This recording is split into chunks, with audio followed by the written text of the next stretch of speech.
There we go. I got to get groomed. I'm groomed. Okay. All What's up, right. guys? Hey guys, how's it going? What's going Doing on? good. Busy. We're still supporting Atlanta Braves, I see. Number Oh, one. the Braves are okay. How you guys been? Staying out of trouble? Trying to. Busy, too busy to get in trouble. That's Yeah, good spot to be in. I know. I know. Yeah, busy. So, Greg, it's been, I mean, it seems like it's been forever since I've seen you. Long time no see, Brian Coper. Long time no see. Yes. Yes. Me and Yeah, Brian know how to party. We were out so late last night, the hot dog stand was closed. exactly. Greg was up in my area and I was bragging on this like local hot dog spot. I even worked there in high school, and everybody, if you're from this area, if you come back and you're visiting for holiday, whatever, you stop at Jib Jab Hot Dog Shop, and I'm bragging on it, and it would have been closed. So Greg did not get to enjoy Jib Jab Hot Dog Shop. No, but you know what I did enjoy? What's that? I enjoyed the company of Brian Coper and Ed Friel, and I That was got to awesome. speak at the what was The Abbey yeah, Community Center, the Abbey Corner, Abbey the Abbey Corner. the Abbey Corner Community Center up Yes. in Kinland. Is that how you say it? Well, Kinsman, kind of like Vernon, Kinsman, Ohio area. Kinsman. Yeah. Yeah, up in the northeast corner there. We got to speak to some folks Yeah. about. We did a little intro to beekeeping presentation. Yeah. That was fun to have It was. Yeah. the three of us talking about bees, and Yeah. I guess we just got a little too wild because we didn't get out of there in time to go to the old Jib Jab and get some hot dogs. Oh, Brian, we're party animals, aren't we? I'm telling you. I'm telling you. Yeah. You know, Yeah. maybe we'll have to do a stream team tour. Get Bruce to quit his job and Probably. Brian to quit his job, and we'll just travel around the country and go speak at places and That's just it. talk about bees. I Yeah. mean, it'd be like a Awesome. live That'd be stream, fun. only You're I live. guess it'd be the same thing. Only in face to face live, like Oh that'd be Stream team man. fun. on wheels. On tour, yeah. Stream team on Yeah. tour. That'd Yeah. be fun. Well, Brian, today it's a live stream on the Castle Hives channel. What are we in for tonight? Well, I tell you what. Wow, look at that. We got Doug, His Way Homestead, longtime friend there. Good friend there. And Kevin, Lazy Pond Farm. Kevin, how is your boy? Not that long ago, Kevin, his little boy, and I forget how old he is, had an injury and broke his arm pretty good. So hopefully he's on the way to healing up and all that. So that was, I'm sure it wasn't a fun experience to go through. But I tell you what, tonight, you know, I've been so busy that I just thought I threw a little blurb on our, Facebook group about anybody that wants to join in. And we do have somebody sitting down in there. He's waiting ever so patiently down there to join. But I just thought we could get a couple people pop in. And I know everybody really in the beekeeping world is just going crazy busy right now, just expanding and catching swarms and doing all kind of stuff. And Greg, you don't have to do that, but I appreciate it. So all that's going to do right there, buddy, is cover donuts the next time we get together. See what I did there? I Paying just it sent forward. a super chat sticker thing Paying to it Brian. forward. So when he comes down to see me, guess what he's going to bring? Donuts. Keto donuts. Keto donuts. Yes. So, but yeah, I just thought we could get a couple people, popping in, and I don't think I've done this on our stream before, but I have a box. And I know, I'm sure you all are familiar with the movie where there was the phrase, "What's in the box? What's in the box?" Remember that movie? No. Seven? with Brad Pitt? You didn't see that? No, I might have missed that one, Brian. I thought it was the one where the guy stranded on an island opens up a volleyball and names it or something. Well, I mean, that could be Wilson. It could be. But no, I got Lee, Kodiak Farm. He sent me Oh, old Lee. He's a good guy. I like watching him and Bob. Yeah, I know. So I gotta open this up. Kevin, look at that. He does $9.99, making it even 10. How did he do that? I didn't know I you could can't. adjust it. I don't know how to do that either. It's always something 99. That I is can't the figure way out how you make it Kevin an even rolls number. right there. Man, That look at is Kevin, awesome. man, just making us. Yeah. That's it. So Yeah. it's like he's one up. So now the next person has to go even higher than that. Yeah. Chuck, what's up, man? How are you, buddy? So yeah, that's what I just had planned. I mean, I didn't want to. I've been so busy just trying to get the yard all straightened up that. Brian, you have some updates in your own bee yard. You've kind of, as the youngsters say, flipped the script in the bee yard, huh? Is that what people say it is? That's what people say it is. When you can like if I radically can change something in the bee yard. There it is. Look at that. Man, that's pretty. Oh my! Isn't that nice? Terry. Oh man. No more hive stands for you, or no more communal hive stands for you, huh? Got all Awesome individual stuff. ones. Yeah. Awesome stuff. Awesome Oh, stuff, look at that. Terry just raising the bar. Terry. Wow. Man, Thanks, Terry. You have to do that, man. I know.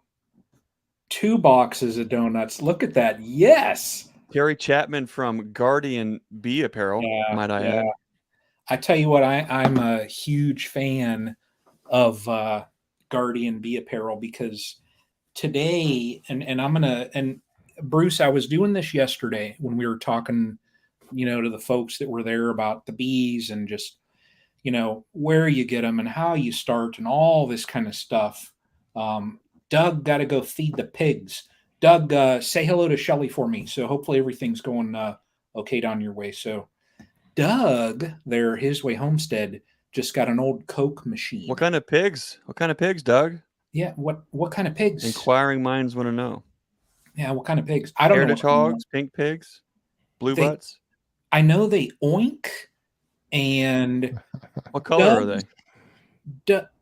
Oh, IPP, Idaho pastured pig. Cool.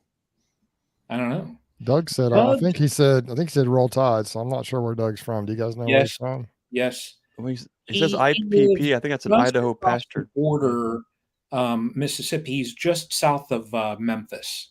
There you go. So, but yeah, he's down there, and we go at it all the time, and but yeah, he's a definite Roll Tide kind of person. Well, Lisa said the kind that makes bacon. That's what I say. Well, Doug's nickname is Commander Bacon.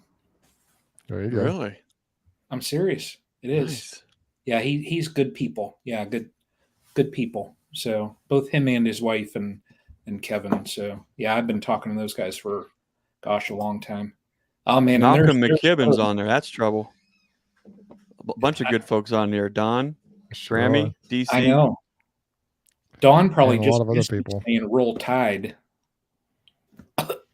Yeah, I saw those. I saw those super chats coming. Have you guys seen that new feature on the YouTube channel? You may see this little heart. Super thanks. Super thanks. Those are really cool. I think that's kind of a new thing people may not recognize. And I first saw one of that on one of Cayman's videos, and so I went in and figured out how to do it on mine. But that's just something I think is kind of neat too, where you can. What is it? Just a little heart on a YouTube video underneath it, where all the features are, and you can just click on it, and you can. It's just like doing a super chat, but you can do it actually on each video that someone puts out as long as it's enabled on there. So. Yep. It's pretty cool. I just thought I don't know, people, if you start seeing those little hearts on there, that's something new that YouTube's doing. And it's kind of, is that like a paid thumbs up? Is that what just that is? Kind of, yeah. It's just exactly like the super chat, except you can do it on any video, not just on live chat. Oh, nice. Yeah, it is. So that way, a lot of people out there, they want they want to support, the channels that, they always watch and, just show thanks or whatever. And there are those that never do the live stream. So a lot of times people don't have the opportunity. Oh my God, look at Kevin stop. $20 in one. Uh-oh. Nice. Well, I know you guys, we all say it, but you know, we can't say it enough. We really do appreciate everyone. You know, there's some sayings in the small farm community about you know, when it's you want to support things, you vote with your wallet, and that it makes a big difference to a lot of small farmers, a lot of us guys. You know, 1 penny, $20 and 1 penny, you name it, it adds up, and it really does help keep us a lot of these things moving forward. These things get taxing and it gets expensive. So yeah, just a lot of time involved. But well, let's get off Brian. So Brian, tell us more about your bee yard. I understand you were telling me earlier that you went out and added some boxes. You got that thing looking nice. Yeah, I tell you what, everything, all the hives that I expanded out with, from on the far end, the swarm that had the virgin, I saw there's a patch of brood in there, saw eggs, young larvae. So I know timing wise, today was about, well, Monday would have been 2 weeks. So I'm right in that time frame where she should have come back and started to lay, and it worked out perfect. The splits that I did, I've added second deeps on those. They're laying it up like crazy. They're my queens that I got from Greg last year.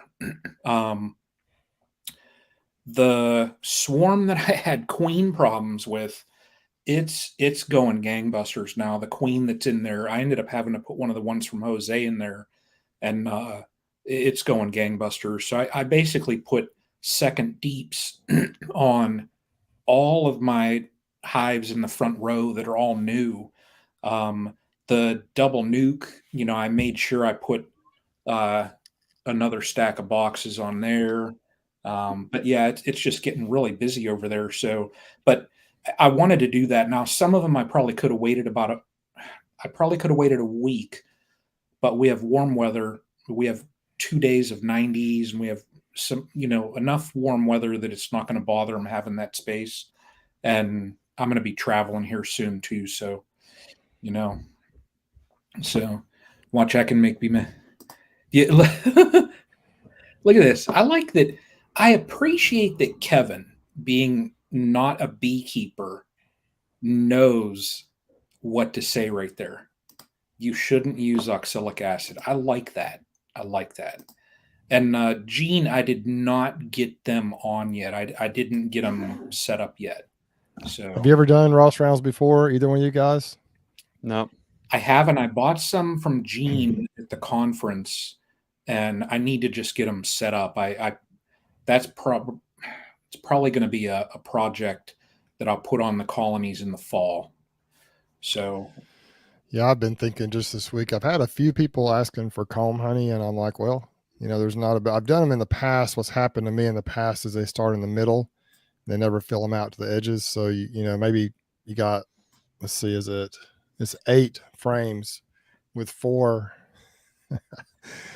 Yeah, that's true. It's 8 frames with 4 Ross rounds in each frame, and so usually about 4 to 5 of those frames will be filled out nice, and the other ones are kind of wimpy. And so I just haven't figured out how to. The bees, I don't think, love to fill those things out, so it has to be a really nice flow, and they need to be really pressured to fill those out. If they've got other areas to put it, they'll put it other areas. It's been my experience, and so. But I've had some people asking about comb honey the last little while, so I may just slap a box on this year and see how they turn out. They turned out, some of them turn out really nice, and people do like them. It's just not a common thing down here, and so people don't know what it is really. Yeah. But I actually had someone asking about it. One of my stores was asking if I had any comb honey. One of the people that sells honey in his stores for me, and so I may try. We'll see. Yeah. They're really cool and interesting though, but it's just kind of a. They're beautiful, aren't they? When they're all packaged up, sure are. That's nice. It's very nice. And Terry, I want to give a shout out to Terry Chapman too, the Guardian Bee Apparel. Terry, I'm seeing all kinds of your jackets out there on these videos. I am everywhere. That's cool. They're just everywhere. Most of the people are doing videos. Seems like they got one of those jokers on, so that's awesome. Yeah, that's really nice too, right there, Brian. Oh man, look at this. Look at Look at Chuck. I tell you what, everybody, I got to say, Niners Nation, Chuck, I met him through a good friend, Andrew, the grill sergeant. Good, good buddy of mine as well. Chuck is just, Chuck is awesome. That's all I got to say. He just huge supporter of the channel, and I always message him on Instagram and that afterwards, and then I'm like, Chuck, stop it, But I appreciate it. But yeah, that is awesome. Was that comb honey you had in that? Why don't you? Can you hand that to me? Hand that to me, would you? Here, hang on. Here, let me. Oh, which way? Ready? You got to do it from the other side. Here. Okay, here. Let me throw it. Oh! Look! Wow! Look at that! How did we do that? Wow! Gee, mini Christmas. Holy! Did you open that yet? I don't know. I'm going to use our powers of observation and say no. I was saving it for a very special pop-on update. Yeah. How do you open these things, Brian? There is a little. There's a. It says lift. There's a little pull tab that you break it and then you just lift it. This is like the worst unboxing ever. Yeah. There you go. We do have somebody down here. Oh wow, that smells nice. We got like 2 people now, but I want to bring this one guy up here. Look at that. You're just gonna go. You're going all in. You are going all in. It's keto, right? Oh yeah, I'm sure it is. Oh man, where's that from again? That's from mine last year. Oh okay. Castle Hives. Is that good? What do you think it is? Is it what is it? Do you think basswood or just a mixture of a lot of things, or what do you think? A lot of wildflower clover in there. It's actually kind of fruity. Yeah, that was spring. And almost like a hint of cinnamon or something. That would be. Is that basswood? Does basswood or linden have that cinnamony flavor to it? I don't know. We don't really have those here. My mom, in my neck of the woods. My mom talked me into doing comb honey, and the couple people that tried it, they're like, my gosh, that is like phenomenal. I'm gonna be bouncing off the walls. I might be buzzing even. Yeah. Hey, I want to bring somebody in here. There's 2 down there, but the one he's got to wait a couple minutes yet. So, but I want to talk to the one guy who in fact, his wife reached out to me recently, and you guys know that bag I carry in my apiary, where I got my pens and I keep all my tools and all that kind of stuff in there. So, Kevin calling it Castle Bees, and he actually got one of those bags, but he even got like his logo done on his. So I want to see it. I got to see it. Look at this. That is Tim. That is awesome. Wow. Where did your wife have that done? I really don't know. I think she went into like a Meyer store or something. There was an embroidery place in there. Oh, okay. And she had it done there. I'm impressed. Yeah. Nice. It was a nice anniversary present. Yeah, that's awesome. All I got her was jewelry. What'd you get her? Oh, okay. All right. Oh, man. Jewelry, and yeah. The jewelry versus this, I think I got the better half of that deal. Yeah. What's been going on down your way, buddy? I've been busy. I haven't been making very many videos the last few weeks. I've cut back. As you've mentioned, it's been busy time of year. I came out of winter, much like you, Brian, with about 3 hives. I'm up to 9 colonies right now. Yeah. It's really been crazy. I put out a swarm trap Sunday night. Monday morning, I already had bees in it. That's how crazy it is here. Oh my gosh. Like I say, they're expanding. In fact, I went through my inventory. I've got tons of boxes. I now found out I'm out of lids. So, well, how's that happen? I've got boxes, I've got frames, I've got everything I need except lids now. So I've got to go out and make some purchases now and get those. So I have some more equipment. You have this guy that's a little west of you. He's probably northwest of you. He's something about an image, like a nature's image or something. Southwest. Tim, let's see. Where are you at, Tim? You're down towards Cincinnati, or? Yeah, on the other side of Cincinnati, just okay. The west of Cincinnati. Yeah, he'd be northwest. It'd probably be a 2.5 hour drive, I think, to get to Greg's place. We'll come up. We'll sell you some lids. We'll do a collab video and the whole schmear. That sounds like fun. Have to have. I don't drive anymore. Problem with old age here. You have issues.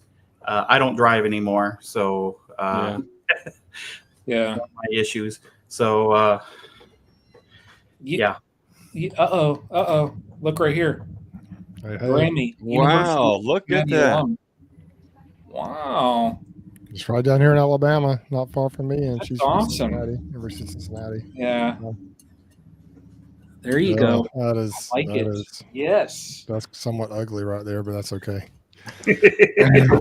Big Ohio State fan here. Yeah, that's fine. I live in Cincinnati territory, but big Ohio State fan here. Yeah, I'm with Ryan. yeah. So you're busy. I know, and that's when you go from just a handful to you're getting close to that double digit mark. It's a different level of busy. Well, yeah, and I'm trying to carry the camera out there and manage all this stuff, and it got to be a catastrophe. Some of that footage that's now on my floor is going to stay on my floor. It was a mess.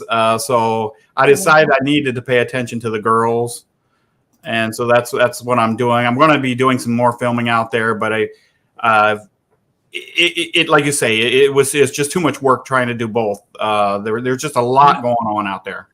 Yeah. I'll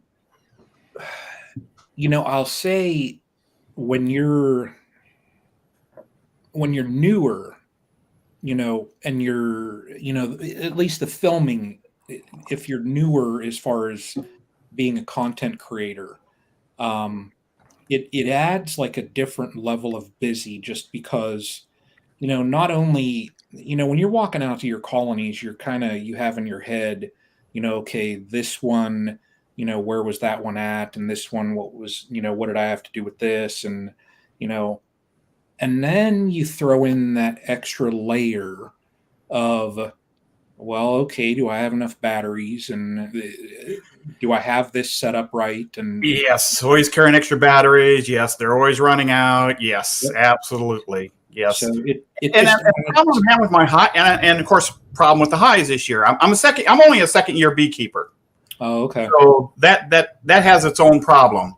So you get out there this year, and of course, all my supers, I have new foundation, and so they're filling up all the deeps with nectar. So I got all the deeps filling up with the nectar, and there's no place to put brood. So I'm fighting to keep them from swarming. So it's a constant battle out there right now. Yeah. So it's a lot of work. It's a lot of work. So far, knock on wood, I've prevented the swarming so far, but it's been a lot of work. Yeah. You'll find, my second year was a challenging year. I think it is for a lot of people, just because when your first year is fun, you don't have to really worry about all the swarming and all whatever. You're building up your bees and your colonies are looking good, and you get them prepped for winter, and then you get them through winter, and then the fun starts, because then you got to fight all of that. And if you end up getting into that heavy flow and you don't have supers on, well, then they start backfilling, and then you end up getting a pickle. So yeah, and I'm having trouble. I've done several walkaway splits, and I have been very unlucky with my walkaway splits. I'm 0 for 4. The queens have been born. I've been in there. The queens have been born. They've gone out. None of them have returned. Really? None of them have returned. I've purchased a few queens and put in there, but I'm really disappointed with my walkaways.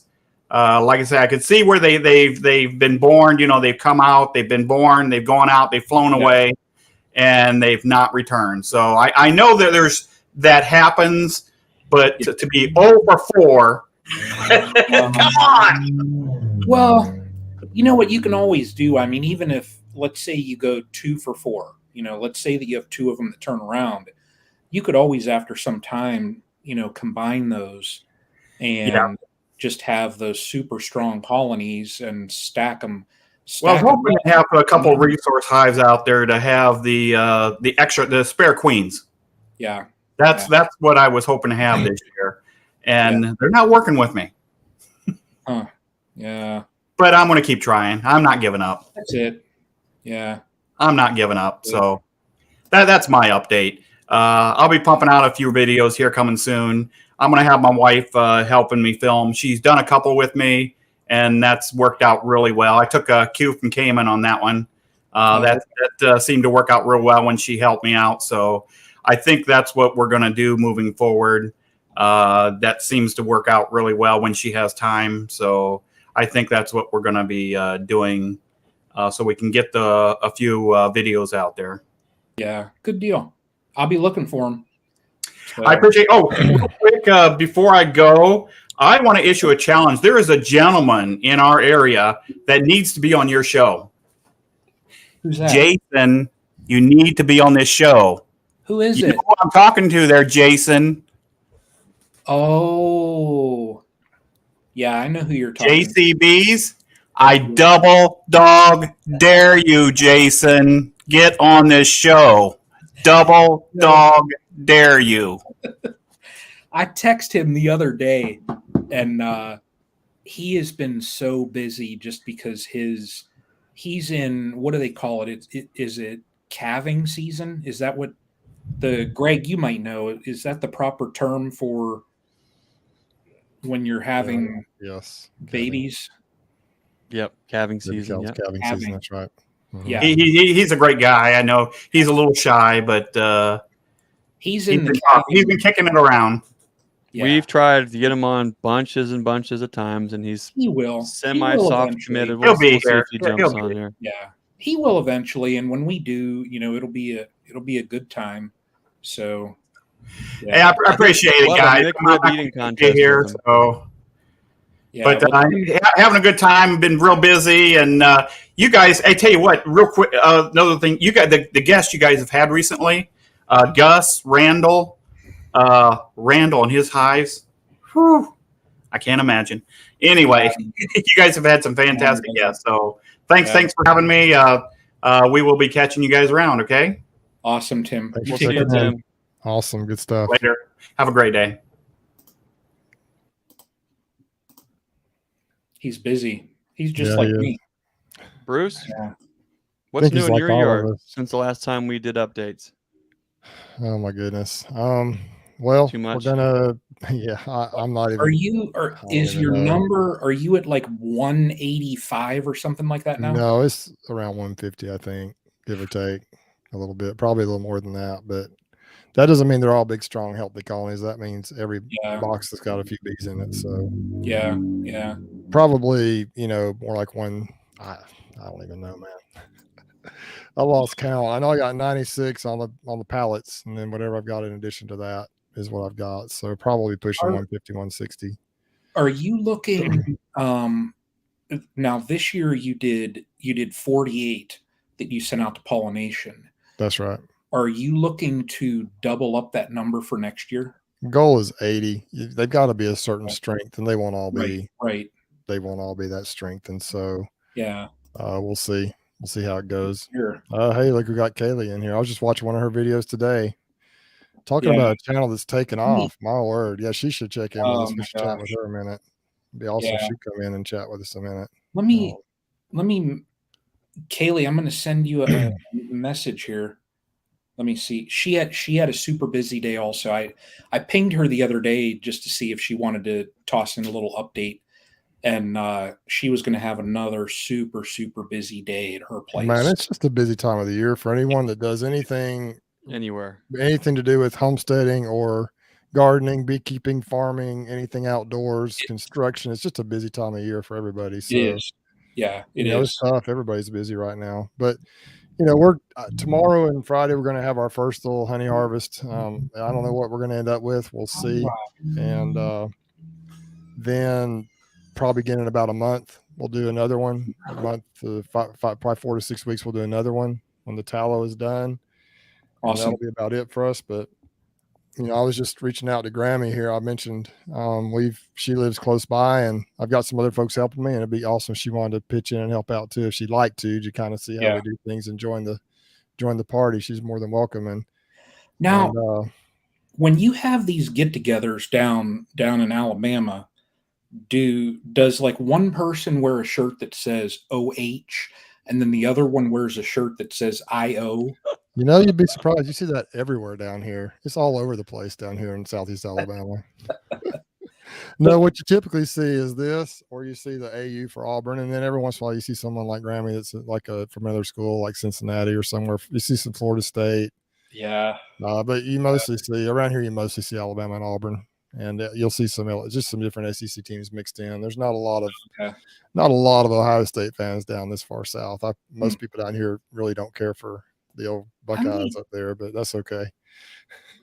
They don't care for us up there either, so that's just how it rolls. I'm gonna have to make sure that if I ever come down and visit, I have one of the flags that's going on my car, and Yeah. Raisin Hills asked if I'm getting clear honey now to harvest. It'll be lighter, more than likely. And he's a Gator fan there, I see, or they're a Gator fan. That's okay. But the amber honey is more the tallow. The lighter honey, more clear honey is the privet, probably most likely. There's other things mixed in, so it's never like I've had some that was almost just bright yellow, almost a clear color before in the spring, and then some of it's a little bit darker. It just depends on what's coming in this year, but typically it's more the privet, early privet's a lighter color, and the tallow is just a pure, like what Greg and Brian have, that just amber colors. If you say amber honey, that's what it is, in my opinion, is the tallow honey. It's just a perfect amber color. Oh, okay. And so that's mostly what you guys probably have in yours. Hey, let's bring her in. Yeah. She's had some really cool videos lately. I know. She just has a way with she has a way. Yeah. She's just got whatever that it is. Kaylee's got it for sure.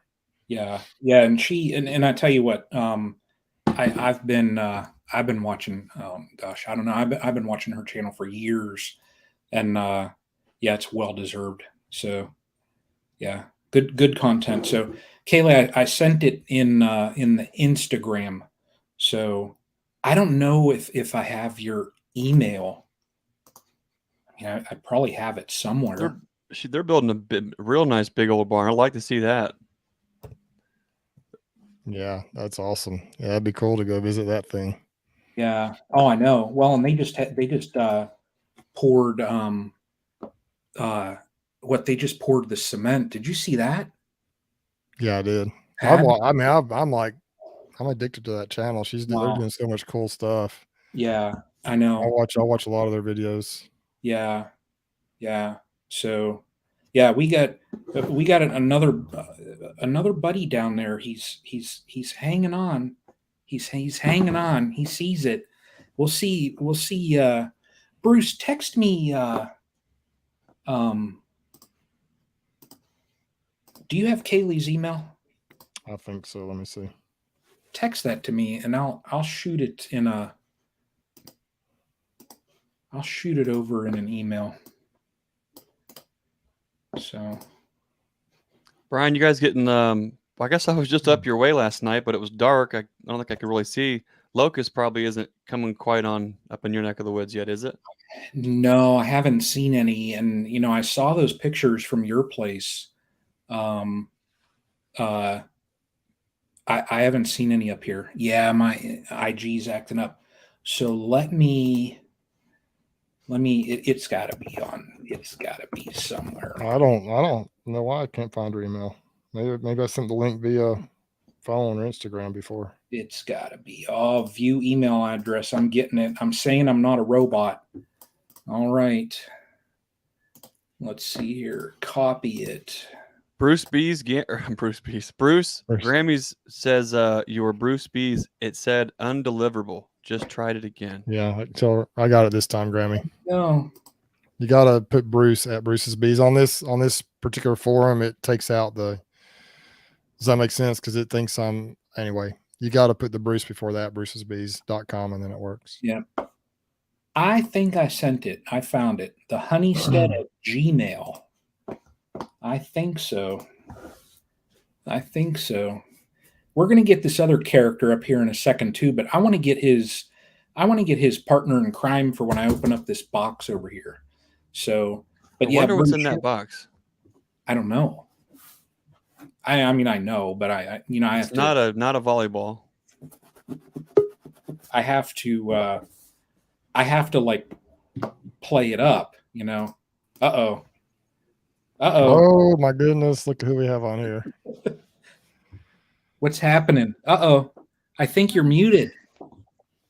Uh-oh. We got you. No, you got it. I still have not used this thing. It's too nice, but I have your other one, and I dirty that one up, and this one here just looks too nice. I can't dirty it up. I know. It cleans well, though. It does clean well. I rave about these hive tools, and I know that I could clean it, but there's something about having it in like a pristine condition. Yeah. Yeah, and it's over here on my, me and stickers and all kind of stuff. So, but what's going on at the Honeystead? Oh my goodness. Well, I had my state inspector come out today.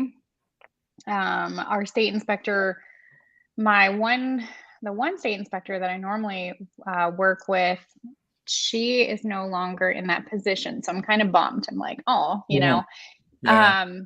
But the new state inspector, well, not new, a new state inspector for myself. He's actually been doing this for 30 years, over 30 years. Wow. They came out today, and if anybody is nervous about having your state inspector come out, don't be, just welcome them, because they are a wealth of knowledge, and you got to understand, like, they have gone how many colonies they get to inspect on a daily basis, on an average basis. So their ability to bring what their knowledge to your apiary, it's nothing but good. And be, most of the time they're really excited to talk about what they do, and so you can actually like listen and learn from them. And the one gentleman that came today, he I had such a good time, just sitting and talking and sharing my bees and sharing what I do. And it was That's awesome. It was really good. But I'm up to 52 colonies right now. Nice. So I got very busy in a very short period of time. Wow. And they're all, I split all of my colonies, and then it's all been swarms, catching swarms. Yeah. So, but our bees passed. He was actually getting a little nervous because he didn't have anything to report, and it doesn't look good when you don't have something to like put on my report.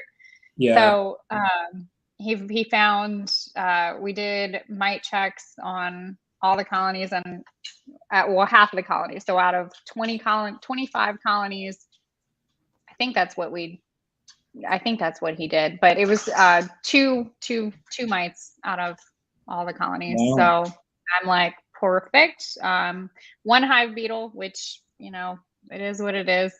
Yeah. And then one swarm cell. So, and then I was like, don't put that swarm cell back. I'm just gonna split it really quick. Put it in a box.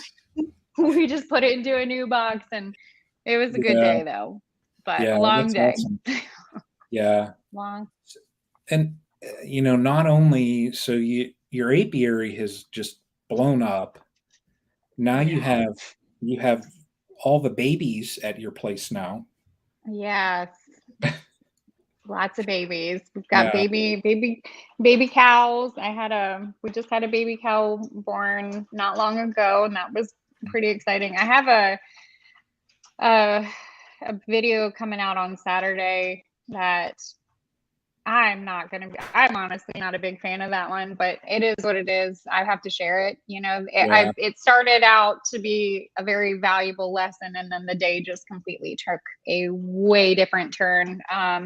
But you know, we are not any different than anybody else who has a homestead and who also keeps bees. And there's, you know, so it's going to be an interesting video. It's going to be it's not my normal upbeat, happy. It's going to be a little bit different. Yeah, a little different. So, but it'll be okay. Yeah. Yeah. You know, talking about catching swarms, there's this saying that you have also, and it might be on a shirt. It's all about catching feelings. So, you know, because it is when you're in the middle of a swarm and you get to feel that energy and that vibration and just the overall, you know, like the air changes, the smell of a swarm. It's probably one of my, if I could only do that as a beekeeper, I'd be fine. I would be. Yeah. I had one on video. I literally walked out and I just started like my little intro, what I'm going to do. And I heard the sound behind me and I turned around and looked and they were taking off from a tree. And I was just like, bye. and I did that, you know, but it was just, you walk right in the middle of them and it's just, you know, it's an experience. It is. It is an experience. It definitely is an experience. So, well, there's just an energy and the smells and everything around beekeeping that you can talk about it on video, but unless you actually experience, it's impossible to really. It's just a rush. You know, you got to be a little strange. I think some people be terrified, but if you really, you know, if you can just relax and just let it happen, it's really incredible. I just try to describe to people just out in my backyard here. They've been in a good flow and just walking through. I've only got like 6 hives back there, so you can just smell it. The honey coming in, that sweet smell, and it's just something that is hard to, without even getting in them, you can smell it. It's pretty cool. She recognized it. Look at that shirt. When you have on your shirt, one of the sayings on here, it says "Stay feral." Yeah. You probably are one that runs into the swarm. Yeah. Yeah. Look at that shirt though. That's nice. It's a cool shirt. Yeah. That is it. That turned out to be a really cool shirt. I've got a few. I pulled my Teesprings. I you know, did the whole YouTube thing and everybody gets the Teesprings and they start getting merch, and then I started getting reports about just the quality of Teesprings, and so I like dropped it, and then I found a really good local person that makes those, and so it helps support his business, and then you know, obviously like it allows for good quality shirts to go around. So right now we have I brought back that catching feelings one because it's swarm season and everybody's catching feelings. So you do have to be a little bit on the lean towards on the like a little bit on the crazy side to like, you know, do the stuff. But it's a good thing. I have the Honeystead honey on my shelf. Yay. I know I'm eager to start looking at, you know, roughly when we're going to try to do a honey harvest this year. I think it's probably going to have to be, I like to get it done fairly soon. I don't like to do it before. I really don't like to do it for this is where I'm at. I don't want to have to feed. So in our the dearth here hits hard. So I think I'm going to try to do an early honey harvest and then let them build back up. Then hopefully let them go through the dearth without any any supplement. Yeah. What are you guys looking at with yours because of cost of sugar, and what's your plan? Well, Bruce, what's your plan? I don't know how our harvests down here are compared to yours, Kaylee, but I'm going to harvest tomorrow. We have a nice. spring harvest. It's privet down here, and it's basically done. And we're just starting our tallow flow, which is our biggest flow of the year. I'm going to go ahead and take the privet, just whatever's fully capped pretty much. Yeah. And then we'll harvest again probably in about a month for the tallow stuff. And then really there's not a lot else that comes in. And I try to leave some on there for them, but the problem we have down here, and I don't know if you guys have it up there or not, is if you leave too much honey, the hive beetles just go crazy with that. I learned that lesson the hard way. One year I was going to let these colonies build up, get big. I left all kinds of honey on them. And in August, they just got slimy. This is back a couple of years into beekeeping. The principle was leave a bunch of honey and then but actually you've got to take a lot of it off. It's almost better to kind of just, that's a balancing act. You never know. But we have a pretty severe dearth from about probably early July until fall flow really. But we do have cotton around here, which I try to get as many of my bees on cotton as I can. And that's a really good flow, like in August, September, late July. And, but it's a tough, I still haven't figured the strategy out exactly, but that's kind of where I'm trying to do. I try to take enough off, leave some for them. But if I have to feed, I will. And it's just it's difficult every year. As you know, every year's different. You got droughts, got more rain, less rain.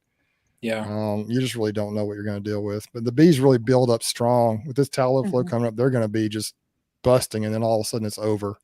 So you got all these bees, big, huge hives, and then there's nothing for them to do. Robbing gets bad. So it's kind of crazy. Yeah. But that's what I'm going to do. I'm just going to see what happens, and I'll feed it as I have to, but I don't like to feed either. I hate to have to just keep feeding them all the time. Some people just keep it on there, but Yeah. And then when you go and you buy bulk sugar like that, people are looking at you like you got a little bit of a still happening. Yes. So. People, sometimes they ask you, like, what are you going to do with all that sugar? That's like, would you like to know? Now, if you walk out with huge bags of corn with the sugar. Yeah, that's a strategy. Yeah. If you do have animals, you probably feed corn to some of your animals. So you could. Yeah, you could. Yeah. Yeah. We, so we have right now our flow, the locust is really popping out here. And then we have such an abundance of wild cherry. I mean, the wild cherry trees are so ridiculous. So hi. But yeah, the wild cherry trees are blooming and going crazy out here. So I'm watching the bees and just kind of like, okay, all right.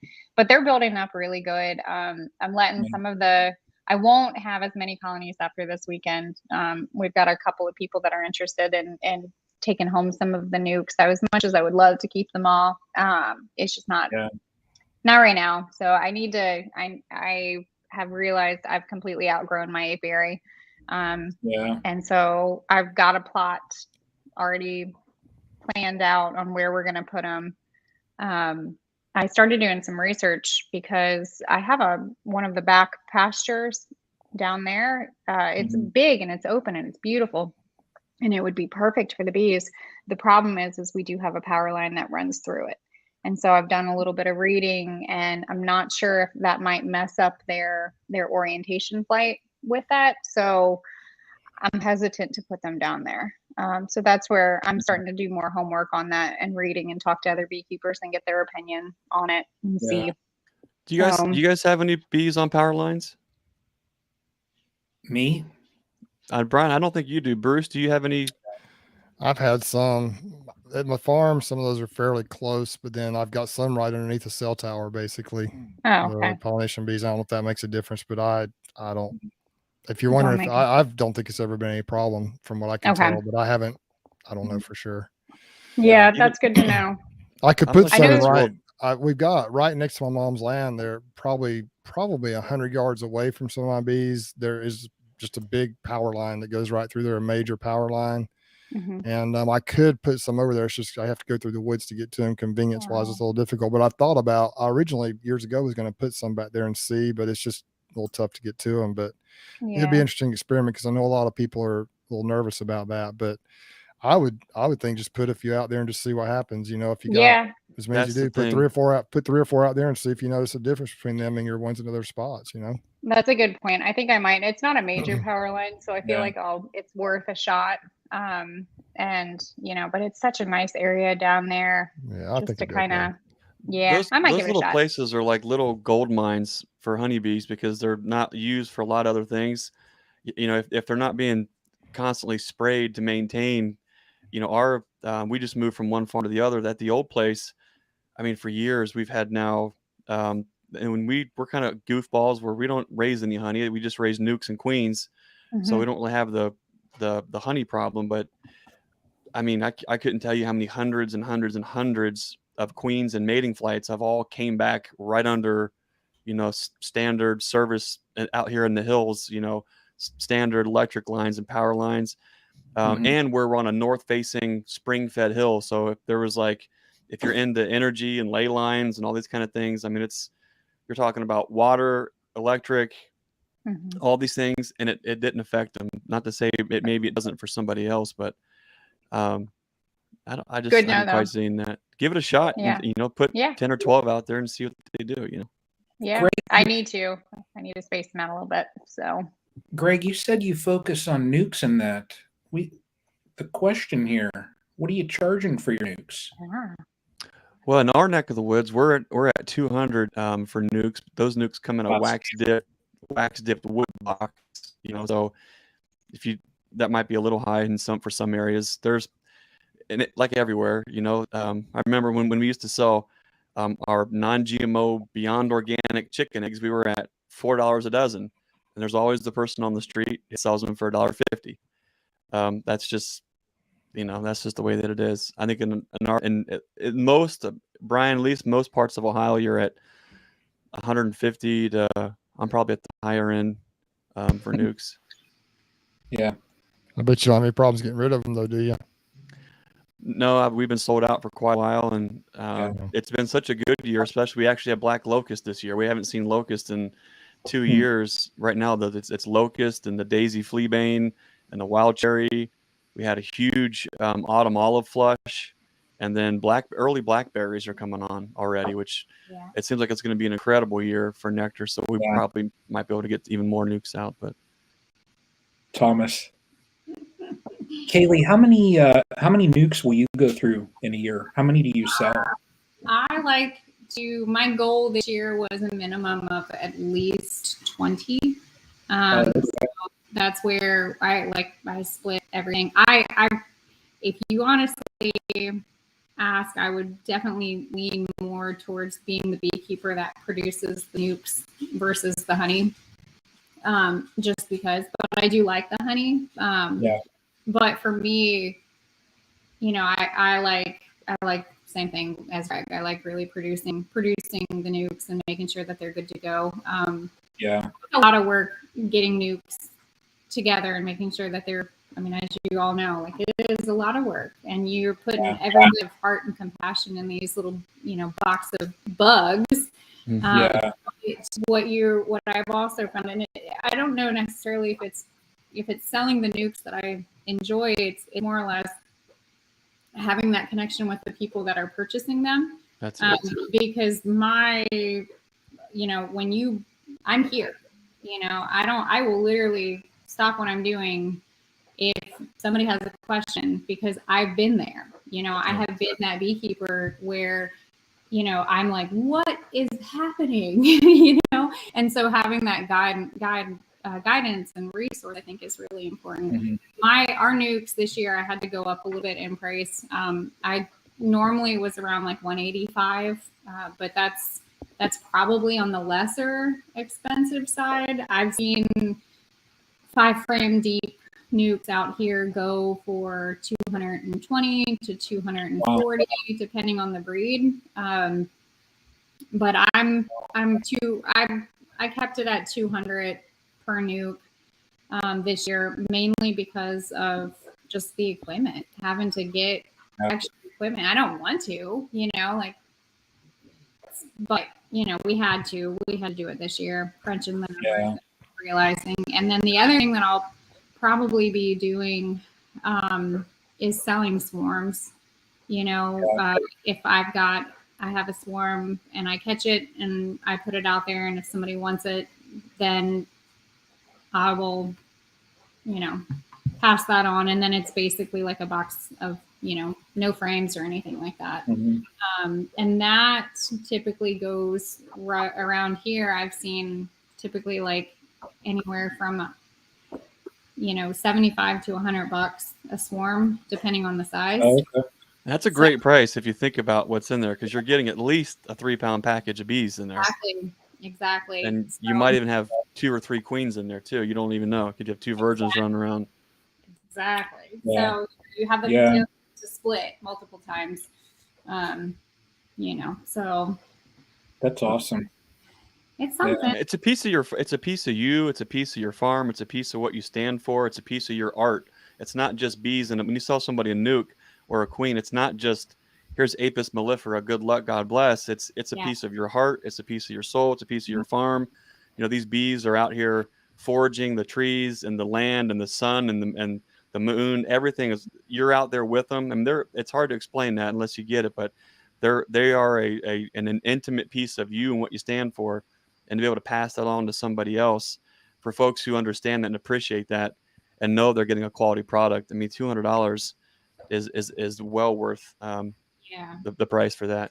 Yeah, and I agree. And then also what it's going to do for them. I mean, there's a lot of people right now that are, I see it from my end here. There are just so many people out there just searching, searching for a spot in this world. I don't know how to explain it, but it's a place to be, a community, a place to be, and so I think having that connection with a beekeeper, and then also like taking that on as a hobby, it most of the times it becomes more than just a hobby. Most of the times it actually becomes like a purpose. And I think that there's a lot of people that are looking right now for a purpose. And I think beekeeping is a great purpose. And, it is exciting to see new beekeepers come into their own. Have you seen a shift with the I don't want to say the mentality of folks, but it seems like definitely the last 2 years, but there's something going on this year where it seems like the folks that are drawn, I don't want to say just drawn to us, probably drawn to you, anybody who maybe are like-minded, there seems to be a whole completely different, and the word paradigm shift is a kind of overused, but there's something going on mentally, spiritually, physically with folks that are come out to the farm to pick up bees, where they're in a different place, a different kind of a person, but they're in a different place than most bee customers have been in years past. They want more of this deeper, meaningful connection, and they're really finding it with bees. And I've noticed a difference this year. I don't know if you've seen something like that or not. I absolutely, I 100%. What I have seen is people are looking at these little creatures like more than just a box of bugs, and I think that and that's one of my biggest, I didn't mean to start sharing beekeeping videos with passion like I did. That's just how I remember when I first filmed and I talked to my bees, and I was like, these people are going to think I'm so crazy, and then I was like, you know what? No, like, this is who I am. I cannot change. I'm not going to be this structured, like, I'm going to be me, and I'm going to share, and I'm going to show you guys what I love. And maybe I am a little bit romantic, maybe I, swoon my girls and they swoon me. But I think what I've seen in the last 2 years has been people starting to really connect that dot, that circle, this overall picture of what's really happening, and my emphasis this last couple of this last year or two has really tried to connect the herbal medicine world with the beekeeping. And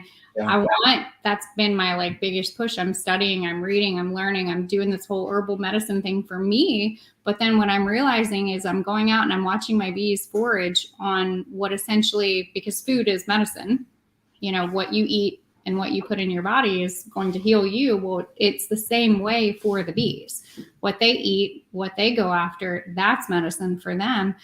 So I definitely think I've seen this last 2 years a deeper connection with people who are now just looking at it.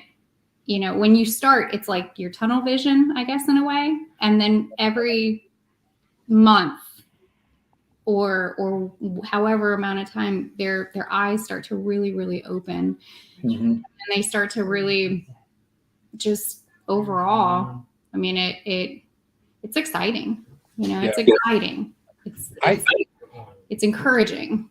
I feel this year, I can honestly say, from the experience that I had a year ago, and being at that down moment in my apiary where, there was, I think it was a month or two where I didn't own a bee, but that experience, I won't ever talk bad about it, because it kind of sent me out on this mission where I refocused, kind of taught myself again, how to be a beekeeper. And, I look at it sometimes and it's like prior, really, was I a beekeeper or was I just following a script? Now this year, like, I've found myself where I'm more reading them. Mm-hmm. And you're just more you're just more in tuned and you're more in focus with them. And, and by doing that, this year now, I've never expanded as fast as what I have now. And, I've gained 8 colonies in 3 weeks just from splits and a couple swarms. And it's like, okay, I got to stop. It's nice that I can read them and I know when to do, the certain things that I have to do, but I have to stop. I understand that. I get that. And I 100% agree. I think that, when you start out with beekeeping in the beginning, you learn how to be a beekeeper. And I want so bad and that's something I'm still working on. It's not on the back burner. I'm still planning it out. But I think that beekeeping needs to be taught a little bit different. And I've said it, based off of I've taken formal beekeeping classes. I've also self-taught. I've also learned from them. And I think by far my best teachers are these bees. 100%. Yeah.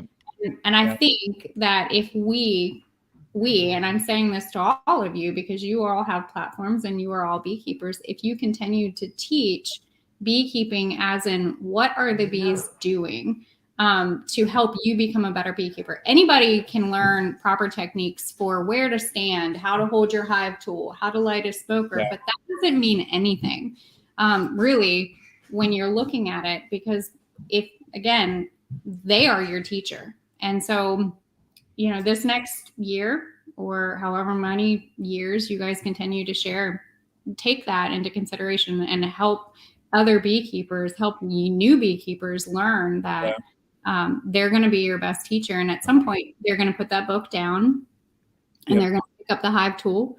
And, I genuinely think learning how to read a colony like a book will make you the best beekeeper, and to continue to be humble and to always, I will forever be a student. I looked at the master beekeeping classes and I was like, oh, this would be cool, but I don't want that title. I mean, because in all honesty, I don't think I'll ever be a master. What does that really mean? Yeah. I know.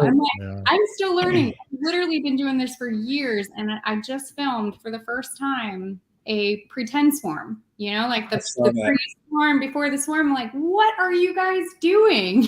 I saw that. You and your mom. Great video. Great video. Yeah. That was the one you released today, right? You just released it today. That was fun. But I was like, you know, but that's the thing, like, just because I'm a beekeeper and I've been doing this for so long, I don't want anybody to think that I'm this high, you know, I'm up here, because the moment that I start thinking that, they do something like this, and then I'm like, oh, yes, a fire drill. That's exactly what it was. Yeah. Yeah. So we will never see a Honeystead video where you say, you know, hi, I'm Kaylee, master beekeeper. Even if I go through the courses, which I will, that is actually, it's actually kind of funny that the state bee inspector gave me a little bit of like the, hey, you know, we have a position, you know. Oh, wow. And I was like, okay, we're going to think about this, you know. Yeah. No, Wow. I'll never be that. I don't, you know, I mean, it looks like a pretty title. Yeah. Yeah. But even if I do it, I'm not going to, you know. Yeah. Yeah. Well, I just want to say, Kate, I appreciate, it's just, you have a way of keeping it real in your videos. I mean, it's just you can tell it's you. There's no pretense there, and having your mom involved as well makes it a lot of fun. She's awesome. You guys are a great team, and I just love the commentary. Like when you guys are catching those swarms and she's like, you guys just so much, it sounds like you guys are just, you really are just having fun doing that. And the bees are, you just guys, you have a chemistry, I would say, between the two of you and also with the bees. And so, you know, gosh, we could talk all night, but you know, you have the barn you've built, and you have the apothecary. There's just so many different topics, and it's been fun to see your channel just really skyrocket the last couple of months. It's just shot up like a rocket, and it's really fun to see that happening to you. It's well deserved. Thank you. Yeah. It was a shock. It's still a shock to me. It's still a shock to me. So, but I'm having fun with it. Yeah. That's you have that whatever it is, you've got it. So just keep working on it and keep growing and keep moving forward. You guys are doing awesome. I've been watching. I'm following. I don't get much time to comment, but I do try. You know, to see what's going on with you guys in your neck of the woods. So I appreciate it. One day we'll do a big old bee field trip somewhere. So I want to do that too. I want to go visit all these. I want to go visit everybody, but it's hard to do, especially. I tell you what, Greg's place. Did you happen to see the learning yard? That video, I put it out. Greg, was it 2 weeks ago? Yeah, I thought it was. Time's a blur right now, Brian, for everybody. Time's a blur. I know. That experience right there, I could kick myself that I missed the last one, but I was doped up on allergy medicine and slept in. So, but his place, that we're going to set it up, and Greg, I'll tell you about it at some point, you know, but we'll just all show up one day, and that's great. Bring your smoker, bring your hive tool. There's plenty of stuff to see. Yeah. And Kaylee, if you ever go down there, don't ever expect to get free donuts. Oh, Brian, right on the bus we go. Thanks, Brian. No, yeah, that would be, you know, whether at some point our paths will cross, whether it's at the homesteaders, you know, or somewhere. Yeah. Oh, I know. I definitely know. I'm starting to become more aware of like what's on the radar for beekeeping conferences, and kind of starting to, you know, that is truly my passion. I took a kind of a slight break from it, but not necessarily filming, but I had to grow my other content. But I'm back, and it feels so good to like be sharing the bees again and doing what I'm doing. But I know that there are a few conferences that I'm looking at, some that I might be speaking at, but nothing set in stone quite yet. This one, maybe. Let's go. So, I know I'm going. Well, send me all the information, because I mean, I'm looking. So the other thing that we're doing is this year, I've really started opening up all the workshops. You know, we're back. People are here. They can come. I've got a few different workshops coming up, and that's in June 25th, right? The Virginia Beekeeping Conference. I don't know if I'll be at that one. I got to look at that one. I might. That's my son's birthday. You want to come say hi? Come on, say hi, 15, soon to be 15-year-old. No, I'm up. Mom, no. Come on, come say, just peek your head in. Come show. Your kids, and I still laugh at. There he is. Tell me. How's your truck? Yeah, how's your truck? This is going along. It needs a lot of work. You can get a little bit. Yeah. That's awesome. Yeah, he bought his first truck. That's awesome. 1988 Dodge Ram. Nice. First gen. Nice. 318 or 360? With 318. Nice. That's a bulletproof motor right there. You probably already knew that, though. Yeah. Easy to make power to. Easy to work on. Yeah. It's fun. I told him, I was like, we're going to paint it yellow and it's going to be my B truck. Nice. and that could be all over the YouTube. Yeah. And then when he goes to school, you could watch the videos. I know. No, I'm painting it either white or black. Yeah. This is his summer project is this truck. Nice. And so nice. he bought it by himself with his own money from everything that he sells firewood and does 4-H. Well, selling animals from his 4-H. So this is his little. I'm gonna steal it though. It's a nice truck. It's a nice truck. Yeah. So what you're saying, it'd probably be better if he painted it white, and then you could get a nice yellow over top of it. Mm-hmm. Oh yeah. Yeah. Oh, that's awesome. I'm excited for him. Oh, to be 15 again. That would be. Yeah. I don't know. Long time ago for me. Yeah. Yeah.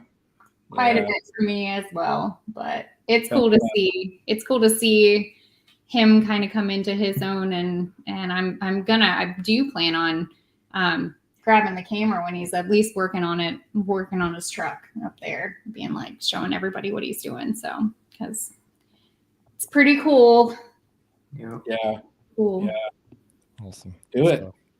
We'll be waiting for updates on the truck. Yeah. We got people expecting it now. It's got to happen. Right. Yeah, he'll be driving it. He was working on it earlier today. He replacing all the light bulbs and the dash bulbs. Yeah. So nice. He's doing it himself. This is the best way. Yeah. That's right. Yeah. I told him he couldn't snorkel the truck though. I said, you can't. He did snorkel his 4-wheeler. I'm like, no. Can't do that. I'm still gonna take it through mud and stuff. Yeah. Boys. But I mean, but when you have this kind of slogan and it's on the shirt, it says "Stay feral." Yeah. What can you expect? He shook his head. Yeah, that's right. Yeah, our two, the two are very much. This one, he's out. He does. Tell him I'll do a video with him. Oh, cool, on the car channel. Yeah, that'd be cool. That's it. That's cool. These two. I think the homestead, having a farm and raising your kids is just so good. It is so good, and just getting them outside and getting dirty, That's it. I can remember as a kid across the street in the woods, messing around in the creek, bringing home crawfish and setting them on the porch. And my brother and I's mom would be like, "What in the heck do you have in those jars now?" When I was a little kid. Sounds familiar. When I was a little kid, my brother and I collected a big mason jar of lightning bugs, and we had little holes poked in the top, but I woke up in the middle of the night and I was concerned that they would run out of air. So they weren't going to leave the jar at all. So I took the lid off. I went back to bed And my mom woke up partway through the night and she sees this blink. Blink. And there were hundreds of them in the house. That's funny. Oh, That's man. awesome. That's a Good cool times. story. Good times. He'll go down and we do this thing called it's frog gigging. Oh, yeah. Mhm. Yes, he's a frog gigger, and he will catch them and cook them, and then also with the crawdads, they will cook them and eat them. And I love frog legs. you know, it's survival 101. So Country boy will survive, won't he? really well. I think the first thing that I ever did was when they were little and I took them, I started teaching them how to identify where water was going to be based off of the plants that were around, so just the little itty bitty like things that you could teach them to kind of help guide them. Cause you don't know what position what situation they might be in. So, How are the goats? The goats are good. They're brats. They're definitely brats. Yeah. They're definitely brats. We still have them. My heart, I love them too much. Do you have quail anymore? I don't have quail anymore. We did that for a little while, and then I had she's a fairly new homesteader. Okay. Wanted to learn kind of how to do it. Moved out from the city, so I was like, you know what, quail is going to be a perfect fit for you. And so they inherited all of our quail. So kind of bummed for it, but we have so many chickens right now, and we're raising. I've got a decent flock, not huge, of meat chickens right now. So, weighing all the options, and like meat chickens, 5-6 pounds a chicken versus a little baby quail. So, right. But yeah, we may do the farmer where I have a hive at.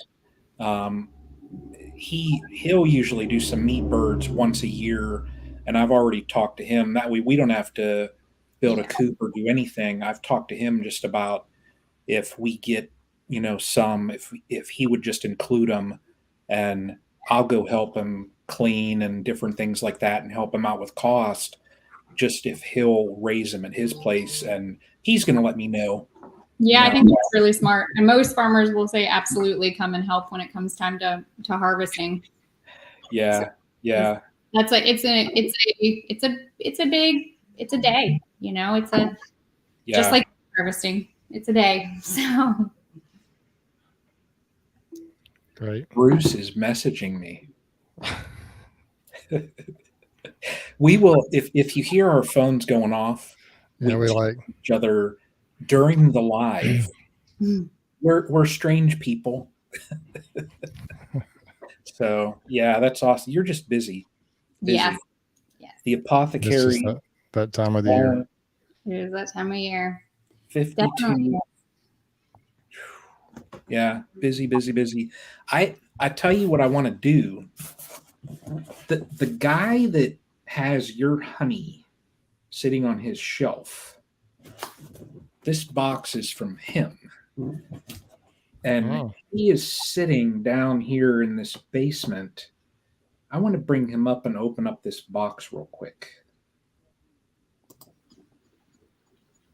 Lee. Hey, how y'all doing this evening? Hey, Lee. I have to ask, Lee, did you try Kaylee's honey? Actually, I have not yet. I hadn't even opened the bottle. I put it on my little collector's shelf. I need to order another bottle just so I can eat that one. Let's put him on the spot, Brian. Let's put him on the spot, Brian. I know. I didn't. At least he was honest. Yeah. Yeah. I had to ask. I save a bottle every year. Every honey harvest, I keep it and I save it because I want to. I got the little 4-ounce glass Muth bottles, and every harvest I'm going to put it in that and label the bottom what year. Yeah, that's perfect. I do the same thing I have up here on my shelf.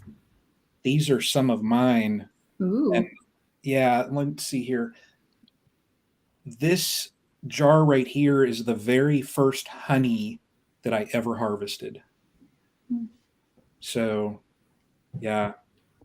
I keep them in little jars up here, and just a little bit out of everyone Yep. goes in there, and every once in a while I can open it up and just smell it and take a little teeny taste of it because I want it to last. But Lee, you didn't have to do this, buddy. Oh yeah. Yeah, we got to share with each other. I know. I got to open it up.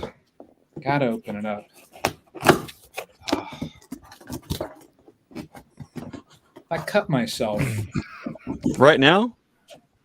It wouldn't be the first time that I've cut myself with this knife, so I'm being careful. And Lee, you did a great job on this, buddy. Yeah, I tried to make sure it was taped up pretty good for you.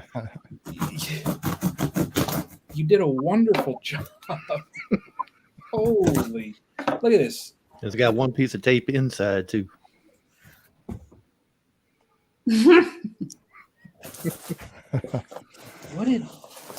There's a little bit in here. Lee, you didn't have to do that, buddy. Yeah, I'll give you a little South Louisiana honey. Let you see how it tastes from down here. Ooh. What do you think it is, Lee? Is it tallow, do you think? Yeah, I'm figuring tallow. Oh, wow. Look at that. I love that bottle. My privet's a lot lighter. A little dark. That looks a little darker than mine. That's a good looking jar.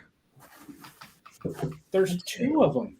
Was that a screen printed jar, or was that like just a nice clear label? I do those. I designed them on Photoshop, and then I have Better Bee print the labels for me. Oh, that's nice. Awesome. I'm telling you what, I'm not going to wait. And I just went, there we go. Okay. I came back. Oh. We eat it every morning, a spoonful every morning straight, and then we put it in our coffee also. My wife thanks you. I can say though, honey, I only got one jar. It's only us that are watching this, so she will never see it. Nobody else watches our streams ever. That's what Fred Dunn says. So I can say, well, I tasted it. It's wonderful. This jar over here is going to stay right over here. Wait, so you give your wife the one you just poked your finger in? Greg, those are, that's what I say. Those are mine. A gentleman and a scholar. Way to go, Brian. Maybe I'll switch it up, and here's the seal company. You be the first one to try it. I have no idea what it tastes like. What they say, what happens on the stream stays on the stream. Oh boy. Exactly. Yes, exactly. I do not want to be the center there. Mr. Burns. You guys want to see something really cool? Yeah, I just realized that I have this behind me. I think since we're y'all would probably really, really appreciate this. I picked it up. I've had it for a couple of years now. Can you read on AI Root and Company? Oh wow, that's Ohio. Cool. So check this out. I see a spout, but what is it? So it was MacGyvered, you know, because that's how. Oh, is it like a? Oh, tell me it's not a flow hive. That's the original. Maybe it was the original. That's the original prototype. Yeah, hold on. The glass is a little funky on the one end. Is that an observation? Yeah. Really?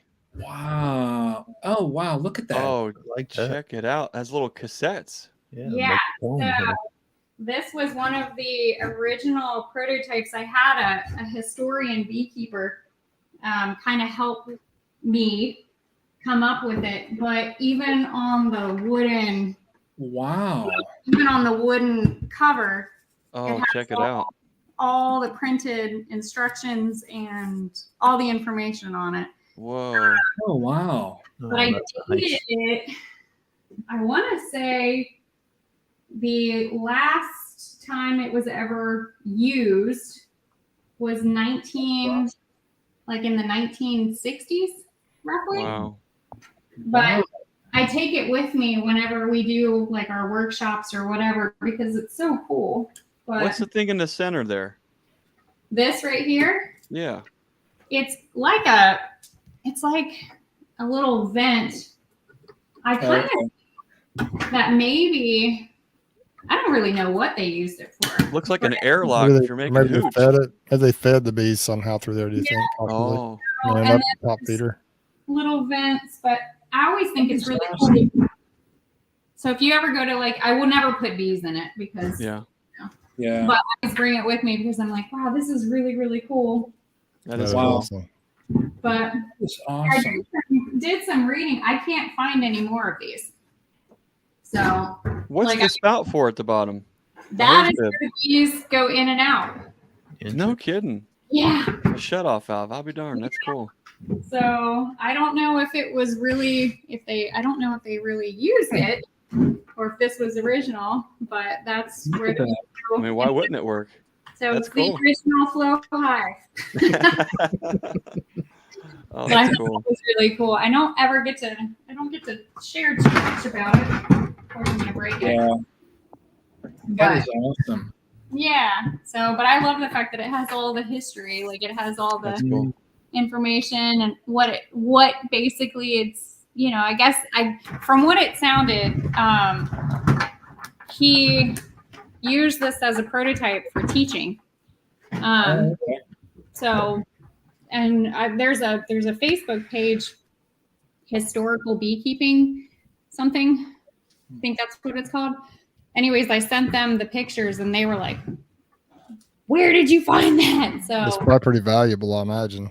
Yeah. So we picked beautiful it up. box. It was sitting in a barn. Oh, wow.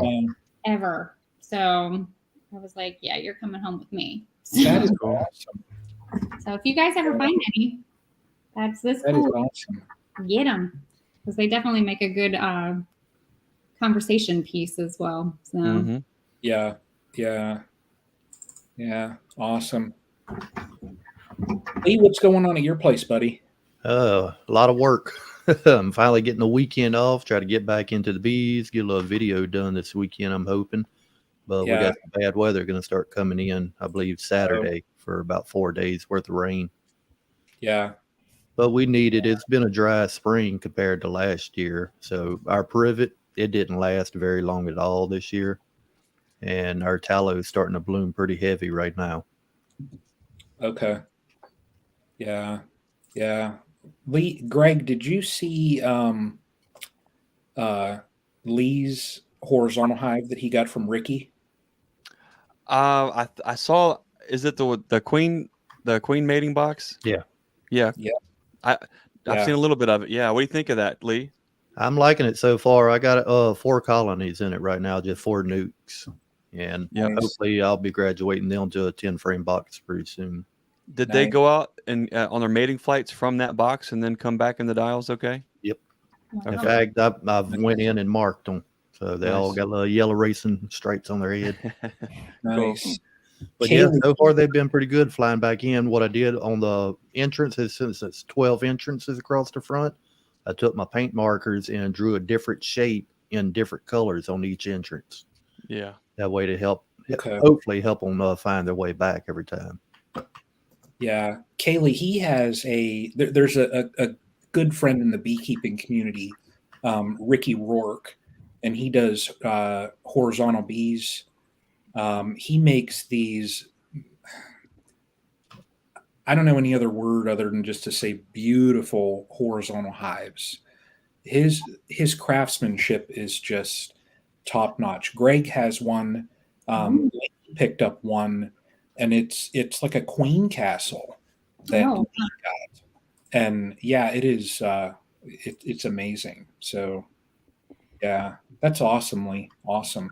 Definitely have to check that out. Yeah, this is my second year with the horizontal Langstroth long horizontal. I think it has like 22 frames in the hive itself, either 22 or 21. Okay. I can't remember. With the queen mate nuke that I got from Ricky, you can break it down anywhere from 6 5-frame nukes or 3 10-frame boxes in it, all the way down to 12 2-frame mating nukes, all in the same box. That's really smart. That's really smart. Yeah, I'm gonna have to look at that because that's What's the website, Brian? It's Horizontal Hives. Horizontal Bees. Horizontalbees.com. Yeah, let me If look only it up. Brian took a video of. What's the name of that video, Brian? I don't know. I've talked to Ricky. We just got to figure out how to get one down here. It's just Are they green and white? Oh no, they've got all different kinds. Yeah, about to say. I mean, they can paint them or what have you. Customize them. They can do all kinds of stuff. That's cool. Yeah. And Brian, I think you took a video. The one that we had Ricky do a custom one for us in the learning yard where there's the top glass is an observation hive. So when you crack it open, you look right down and you can see the colony. So when we have kids or folks that are timid, they can still get right in there and actually see the bees work. And then off to the right, we've got it could be 4 separate little 3-framers. So we want to be able to show folks they can take in the same box, they can grow a colony out, split right into the same box, make some backup nukes and backup queens, and then grow their bee yard right from the same box, which is really handy. If they don't need the queen, then there's somebody in their community that would, or a nuke. Just a really neat way where everything's in one complete package, to where you can raise them up, split them out, make extra queens. There's a beautiful piece of art. And then he sent me a photo one night where there's the baby's in the pack and play, and Mama's hand painting. It says "Be the Lighthouse" across the front. Just absolutely gorgeous. So it's a whole entire family, just all working together. Yeah, to make art for us. Kaylee, I'll email you his site. Absolutely. Ricky is he's a good friend. Yeah. He does an amazing job. Yeah. No, that is awesome. I really do. I've really enjoyed working the horizontal hive from my back. Obviously that's a little bit easier on me. And that's something that I know over the years, I think I'll probably have to start transitioning more towards if I, over the years. But the only issue that I'm having is with this horizontal hive, and it could just be the breed of bee that we have in there, which they are, have you heard of it's like the Purdue Mite Mauler? That's the genetics that I have right now in that colony. And those genetics are my experience with them, they're quite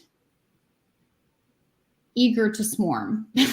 So right. I'm thinking that's why I'm having I literally have caught, I did 4 splits from my horizontal hive, and I've caught 4 swarms from my horizontal hive. Wow. So I'm like, girls, slow down. Yeah. So give me some time. Yeah. I think it's genetics. I think it's the genetics in the hive. Because I know a lot of people run their horizontal hives and they're successful with it. So it could just be genetics of the bees, but I will definitely take a look at that, because what an awesome idea. Yeah. Yeah, I plan on taking probably two of the 5-frame nukes from one end, pulling my divider board, and I'm going to do a queen builder in that. That's going to be good. Yeah. Yeah, it's awesome. Yeah, I'll send you that stuff. And I mean, really, Ricky could probably do, whatever it is that you would want, but a Honeystead horizontal that has like catching feelings and stay feral. Yes. That would be perfect. That'd be pretty.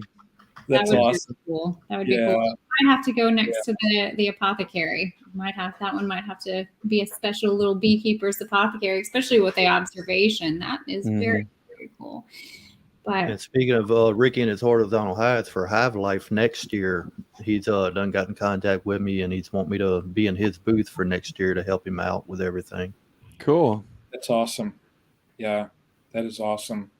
Yeah, Lee, you do live streams, right? Yeah, me and Bob Walker Bee Ranch and Good Egg Farm. Your co-work in crime is sitting down in here too. I see him. And this is just going to be one of them pop-in kind of nights. So I see him. He's starting to chuckle. Let me see. How would this look here? Oh my! What is this YouTube that you speak of? I don't know. So Bob, we're all trying to learn. Do you have a horizontal hive? I don't know if you do. I don't. I do not have a horizontal hive at this particular moment. Yeah. And I was going to order one, and then Ricky was like, yeah, we're Sold back out. up till July. Mhm. Well, by that time, it's, I tell you, a person that next will be season. getting one pretty soon, though, is Johnny Walker at Tennessee Mountain Bees. On mine and Bob's live stream, we done a giveaway from 100 sub giveaway, and Ricky got in contact with me and wanted to help out. So he put basically $100 off of one of his hives for my giveaway. Oh, wow. And Johnny Walker won that. Yeah. Oh, wow. We've been fortunate on our live stream. We've had a lot of people. We need to get Kaylee on there. She's in high demand, though. I understand.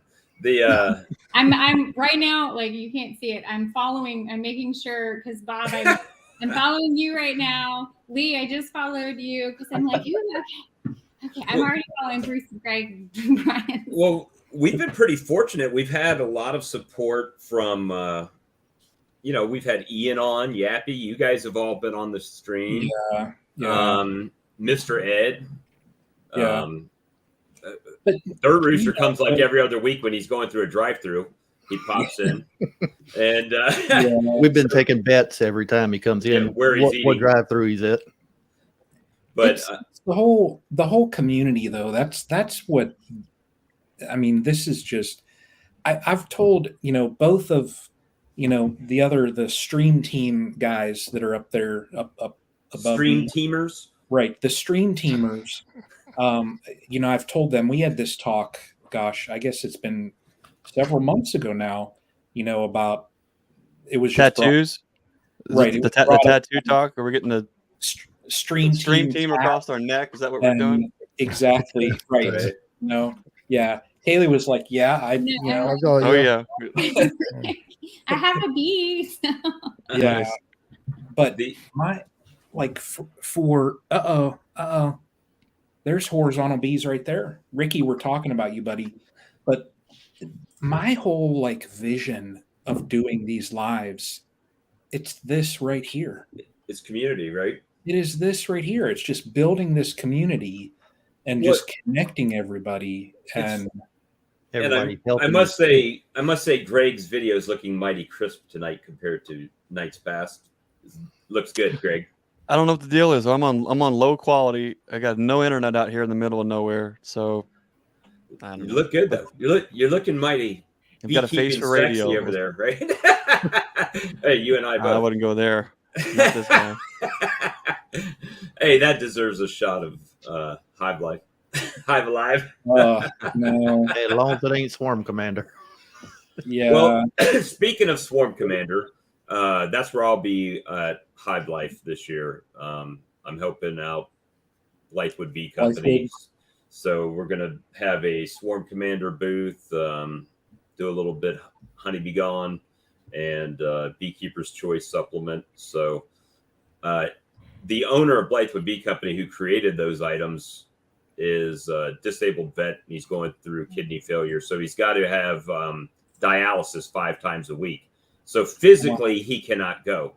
So Scott Derrick. Yes, Scott Derrick. Great guy. I've talked to Scott over the years several times. And so I will be that guy for him up there this year. That's awesome you doing that. And here I just started my new yard. Someone came and bought honey, so they're like, I've got 256 acres right up the road, but it's mostly woods. I said, I don't want to fight the hive beetles in the woods. And she said, well, I've got 18 and a half acres down where we live, and it's a chestnut grove. And I'm like, perfect. I'll be there tomorrow. So, yeah. but the best part about it, it's a quarter of a mile, not even, I'm being generous with a quarter of a mile, to our local strawberry fields.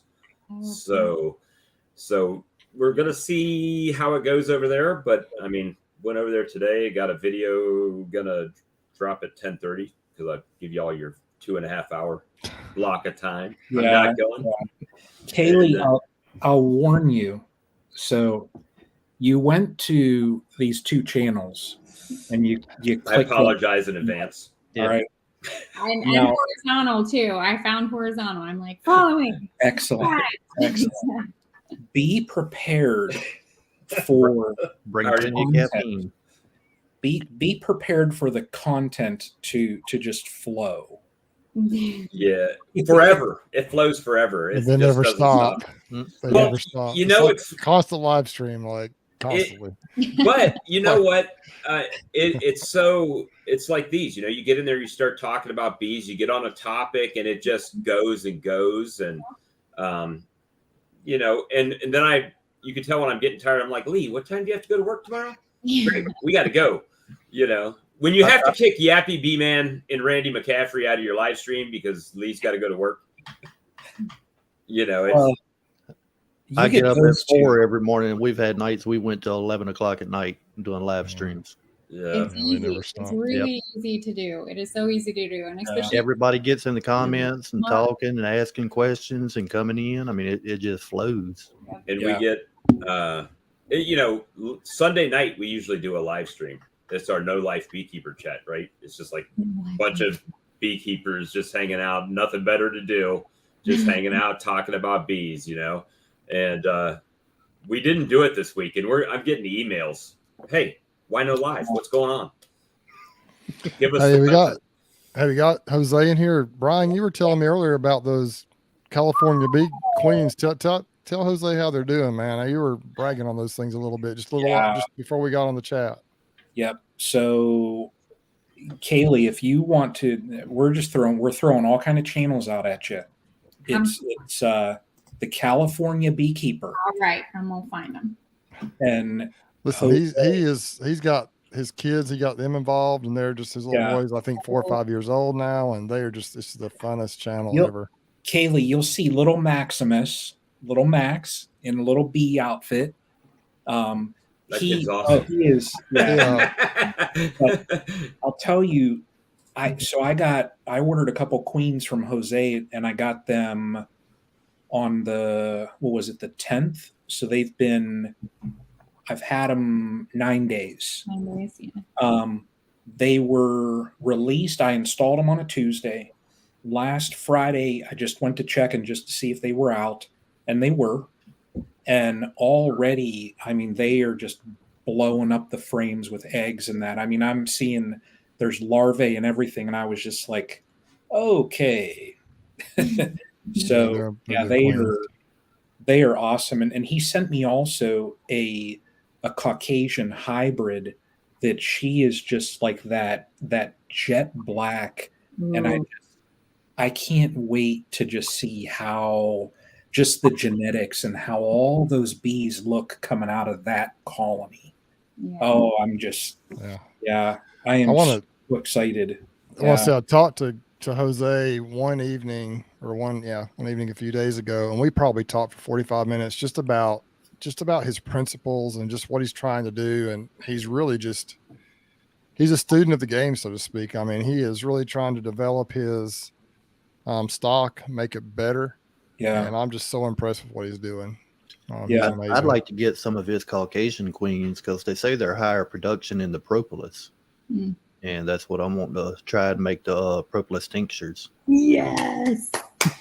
I was on your channel one night, Kaylee. You was talking about the migraines, and I said I'll make the feverfew, and you pulled your bottle out. That's right. Yeah. I love my feverfew. So I take it every day. Yeah, the propolis tincture, 100%. I think every beekeeper needs to be doing that. You know, don't scrap it, don't waste it. It has a lot of medicinal properties in it, and what would be considered waste, you can actually use for yourself. Yep. We use it quite often, and I'm starting to continue to collect and save and keep a jar. Even the state bee inspector, I don't know if you caught that. My state inspector came out today. And we were talking about it, and he was like, "Oh, that's really cool that you tincture the propolis." And so I'm like teaching him what I know from this, but that's where the worlds connect, you know? So, we all learn and help each other. Yeah.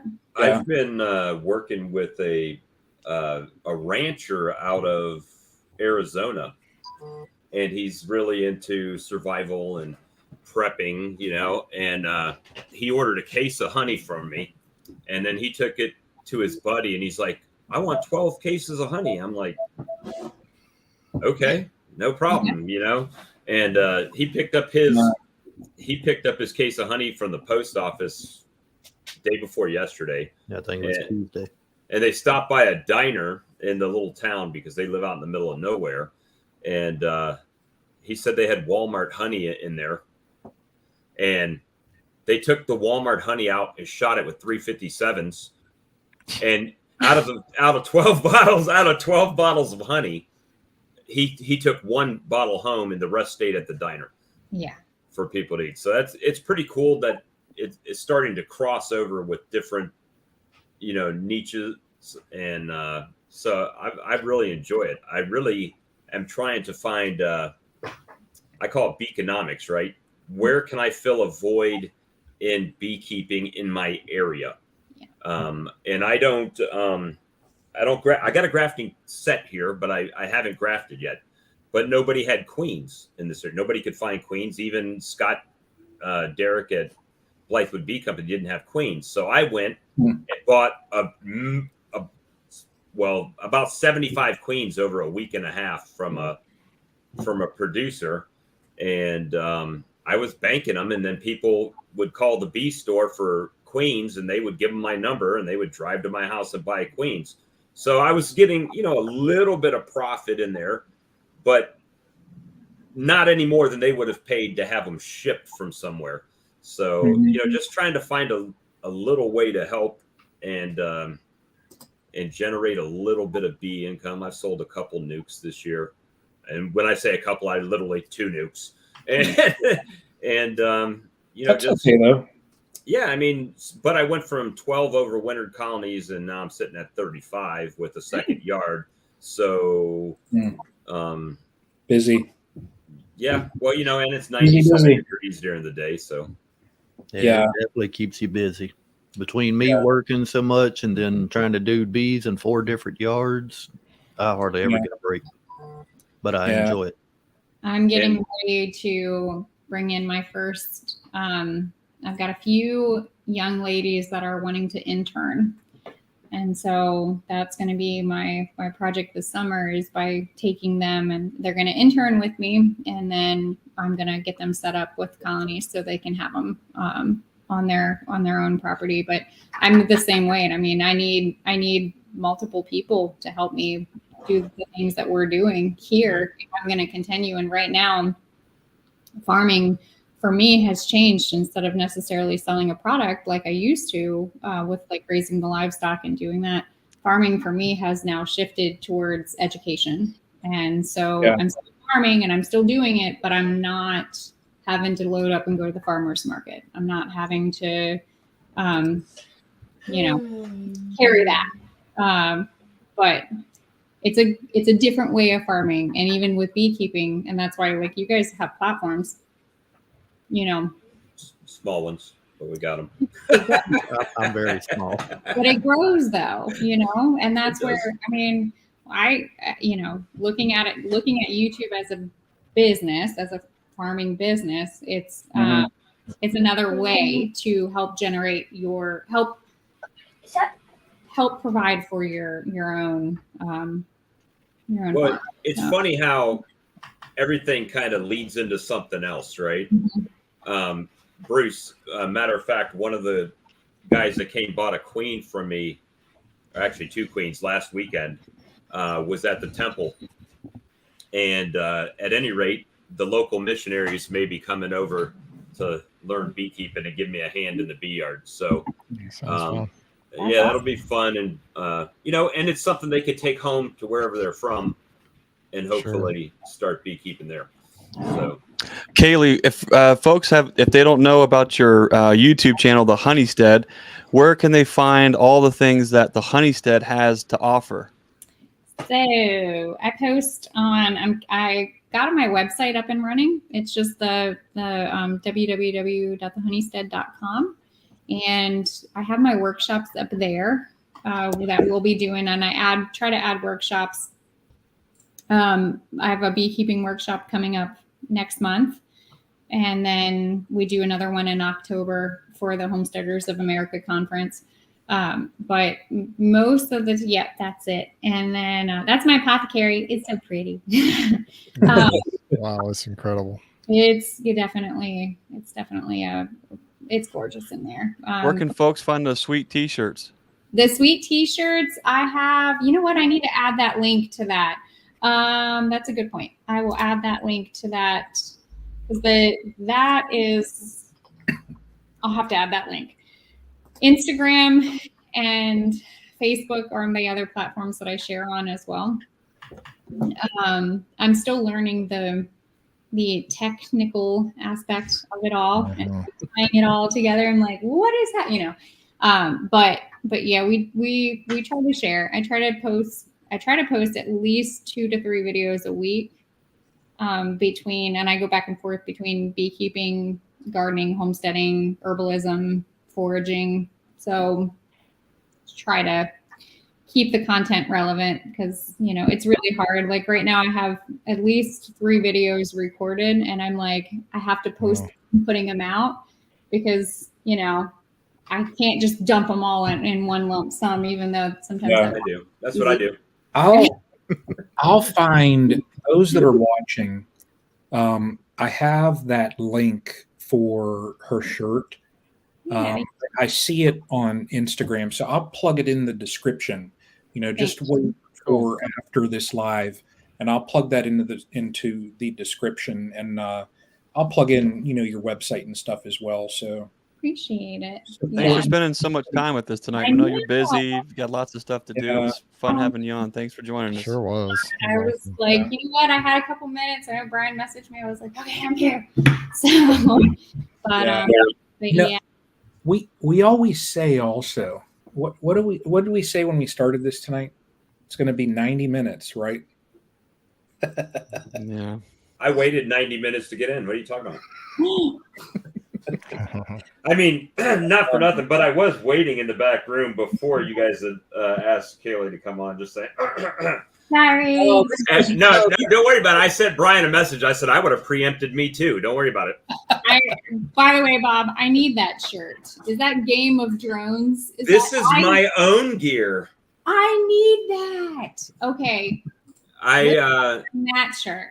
And you were talking about print on demand, and I've been using Gear Bubble.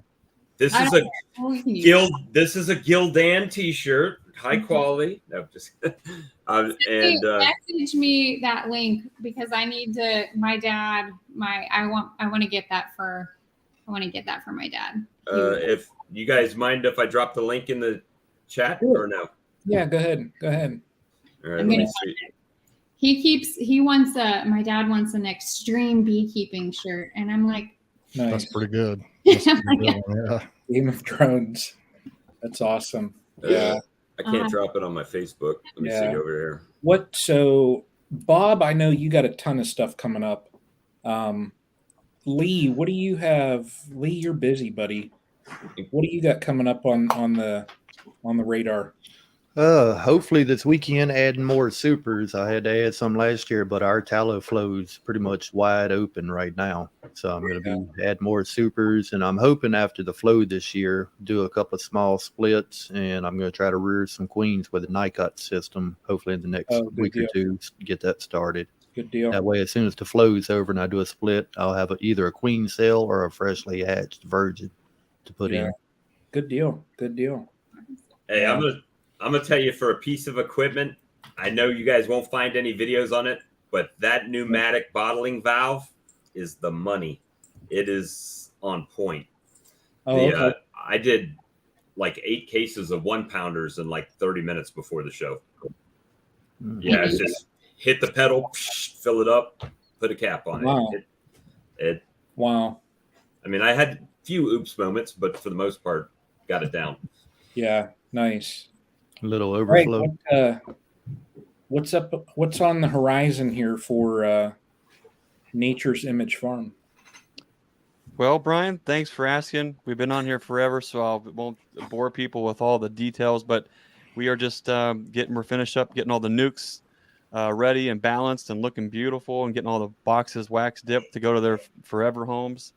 We are just full on queen rearing with our New World Carnies and Caucasians, and we're fooling around with some new double secret genetics and some trial yards too. So it's full on queen rearing, and we're going to be start shipping here in probably 10 days, and then it's just nonstop. But just nukes, queens, getting everything, and then like Kaylee and we have 7 kids, raise a large family, so we got to find balance. So we'll meet our initial orders and those needs, and then we'll try to get our yards into a healthy place to where they're just stacking boxes and on cruise control for most of the year, and then get back to what's really important, which is fishing and kayaking and cooking out and spending time with the kids, those kind of things. So that's kind of what's on our horizon. We're going to try to get some more videos out. It's been so hard.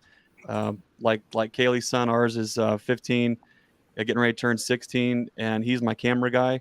So he's getting ready for trade school, and between that and riding his dirt bike, I don't want to put too much pressure on him to run the camera and do the editing. So we don't have a lot of videos coming out right now. If I get stuff, it's on an iPhone or to this or that. So we're behind there. That's just It is what it is, as they say. So Brian, what's new with what's on your horizon there? I tell you, I got to edit what I filmed today. But everybody knows I'm gonna start the traveling here soon. So Sunday I got to go out to Colorado for a couple days, and then I'll be home a couple days, and then back to Colorado for a week, and then home a couple days, and so it's going to be busy. But it's okay. So yeah. He's trying to hide. You're in there, Luke. He's running. He's gone. Greg, have you sold out of queens? All the pre-orders are sold out. We're tripling what we thought we could do. So we're getting all of our pre-orders out first, and then all the extras we'll make available at nature'simagefarm.com or on our Facebook page. And those will all be primarily New World Carnies with Caucasians. So just that's a conversation for maybe the next time. Another live. Yeah. Yep. Gotcha. Yeah. Bruce, what's coming up with you, buddy? Just going to harvest tomorrow and Saturday for our spring flow. Mostly privet wheat. I talked to my buddy Rusty where I harvest my buddy Rusty down in Hartford where we harvest the honey and we're extracting. He said that he noticed today that he thinks the tallow flow flipped on today. He said yesterday the bees were nasty and today they were busy and they were just going strong, bringing something in. So I think that's about right. We got the tallow just sending out shoots, just starting to bloom right now. So we're going to time this harvest about perfect.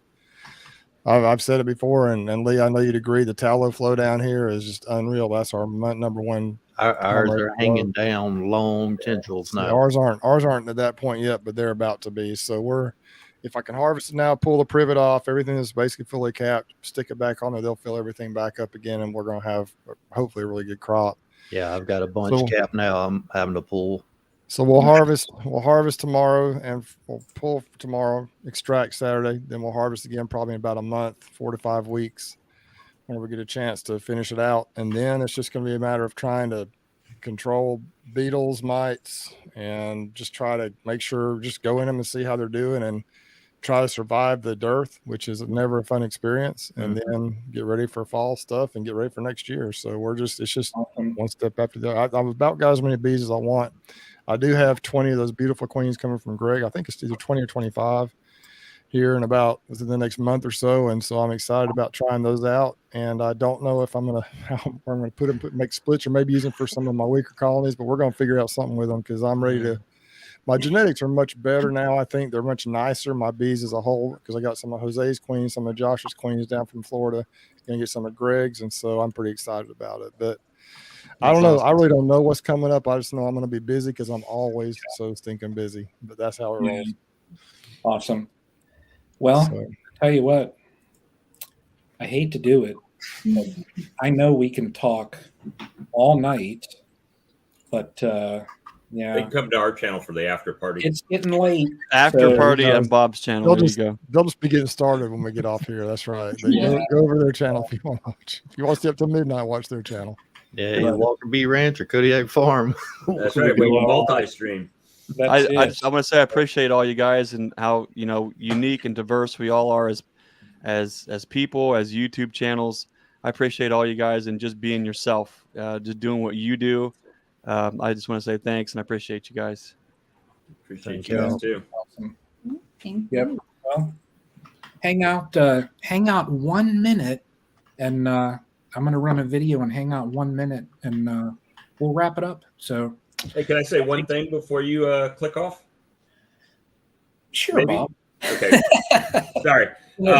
Good. That we've got those prize packs from Blythewood Bee Company that were given away on Tuesday nights. Oh, okay. Yeah.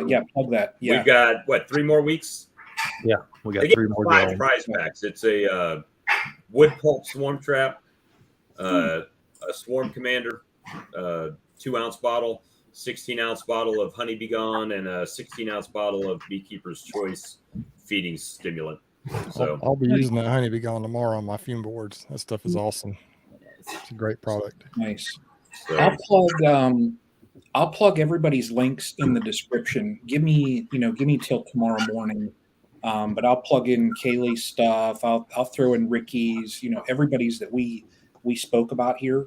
So, Kaylee, I'll send you over. I know I plugged the link for Bob's shirt.